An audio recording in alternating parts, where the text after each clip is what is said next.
So mao to another day, another mini vlog serye for today's video kay lutuon na ditong inutang nga buwad nga balo. Before anything else, research na dito nahitabo to nagsugba mig buwad nga balo. So mao to nagpagkasabado ni anto is nagsugba sa dimi aning kuan kaning bangus kay lagi nag-crave pud ang person aning bangus. So mao to ning anak ko ni Charles nga pagpalit og bangus ini kan bungus, pagpalit og bangus ini kan hinimo kay lagi lami ikaw no kaning sinugbang bangus. So matik real quick biyahe din ang person ang anhi din kay para mapalit lang gid og bangus. Ang manay giingon nga unsa gi-crave ani ang bangus or ang nagpalit sa bangus. O di ba danang murag dala-dala pa sa mangil ba para makita lang gid sa dagway pero nanabitaw lami sa may kumuto. So mao to fast forward sa istorya. So mao to gisugdan na dag sugba sa mga person na diha niya karon story time ani about sa pagsugba is grabe gid kay struggle kay ang pagkat manggod sa isda is diri sa iyang buko-buko bitaw unya manggawas man gid mga lamas kay kinahanglan man gid siya yung ani nga pagkakat is kinahanglan man gid siya og pusto no katong foil.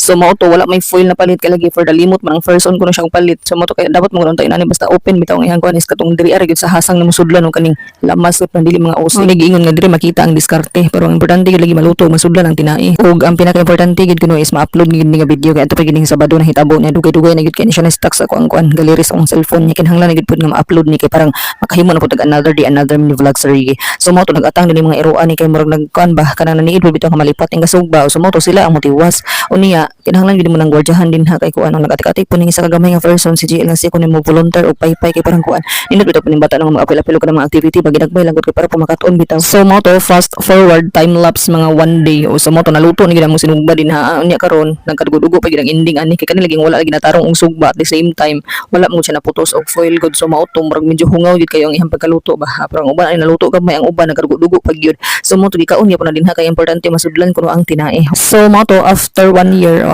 pagkagabi iri adto is kuan ning anto milang KTTC kay lagi nagpa-welding ni Charles kay kaning ihang uban ning uban man gid niya handod karon na tuig anto pa man ning 2025 niya handod karon ning uban gihapon. So mao to ning anak ko niya nga i-try na to pilot sa KTTC katong maniagi man gud is nakauyon siya nawala iyang ubo kay lagi panuhot pud to. So mao to after 5 years so mao to pagkaugma na niya siya nahitabo pagka Domingo ani is kuan kamo ning nga time katong naluto ning gitong bulad nga balo nga inutang di ba kompleto gid kay ang detalye ba parang wala bitaw ingon kuan kanang ang mga chismosa di na gid di na gid mapangita bitaw kun sa gid bitaw ang hinungdan sa bulad giutang ba wala ana gid kuno dapat mo report dapat kuno dili kulang ang detalye dapat kompleto kay para di kuno mapuag pangita og source ang kaning mga kuan basta mo na to sila. So mao to pag ako na to is na dumduman man lagi or desairan sa mga first nga lutuon gid lagi ning bulad nga inutang bulad nga inutang og katong munggos nga to gining naging tuig lagi kay kanang kuan parang dili masayang ba. So mao to nadumdum mis kay ang unang tong plano ani is kuan tunuan bitaw lami gid tunuan taning munggos ni nani nga pa sa ulag-ulag kay wala man ta nakakawat sa silingan og kaning lubi nya wala man ni pagkaplano pud nga pagkaluto. So mao to nahimo gini siyang gisado importante kuan man gyapon lami man gihapon. So mao to that's it for this video. Thank you for watching buyers.